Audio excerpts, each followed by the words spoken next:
Hello সবাইকে, আসসালামু আলাইকুম। কেমন আছেন আপনারা? আমিও ভালো আছি।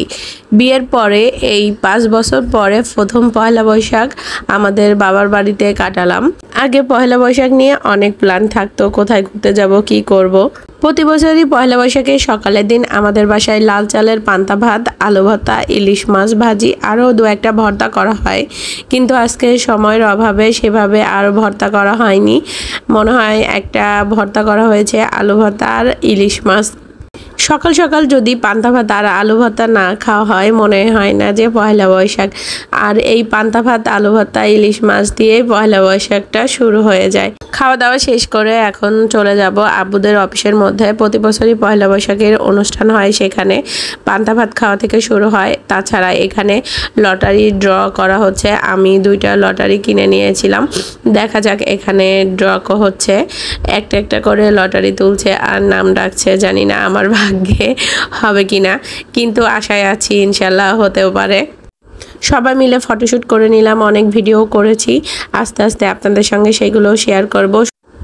সুমনের এই প্রথম পয়লা বৈশাখের মধ্যে আমাদের বাসায় থাকা আমার খুবই ইচ্ছে ছিল কোনো এক পয়লা বৈশাখে সুমনের সঙ্গে আমি আমাদের বাড়িতেই কাটাবো।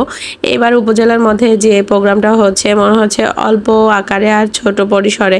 প্রতিবারে অনেক বড় হয় আর অনেক অনুষ্ঠান হয়, কিন্তু আমরা আজকে লেট করে এসে আমাদের এখানেও পান্তা ইলিশের খাওয়ার কথা ছিল, কিন্তু বাসায় ভাবি যেহেতু কষ্ট করে পান্তা ভাত, ইলিশ মাছ, আলু ভর্তা করেছে, এই জন্য আর এখানে খাওয়া হয়নি।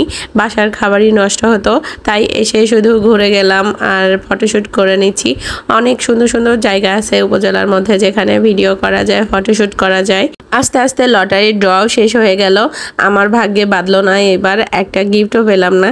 যাই হোক, মন খারাপ করে লাভ নাই, সবাই মিলে এখন ঘুরতে বের হব। ছোটবেলা থেকে পয়লা বৈশাখ যখনই আসতো তখনই আমি সেজে গুজে আব্বুর সাথে বের হয়ে উপজেলার মধ্যে চলে আসতাম। আব্বুর ডিউটি শেষ করে তারপরে আমাকে বিভিন্ন জায়গায় মেলায় নিয়ে যেত, ঘুরতে নিয়ে যাইতো। তখন মায়া, নদী, রোশনি, রাফসান কেউই হয়নি, শুধু আমি একাই ছিলাম। এখন আমার দায়িত্ব পড়ে, আমি আসলেই ওরা ঘুরতে বের হয়, তাছাড়া ঘুরতে বের হয় না। ওদেরকে নিয়েই আমি যখনই বাড়ি আসি তখন ঘুরতে যাই।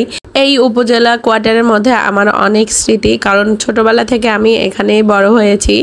আর আমার আব্বুর চাকরির প্রথম দিকে এই উপজেলা কোয়ার্টারেই থাকতো। মায়া বলতেছিল, ফুপু এখনই বাসায় যাব না, একটু আমাকে নিয়ে ঘুরে নিয়ে আসো, একটু চাটমোহরের মধ্যে দিয়ে ভ্যানে করে ঘুরতে চাই। আমি বললাম আচ্ছা ঠিক আছে। তো ওদেরকে ভ্যানে উঠাই দিছি, আমি, সুমন আর রূপ বাইক নিয়ে ঘুরতেছি।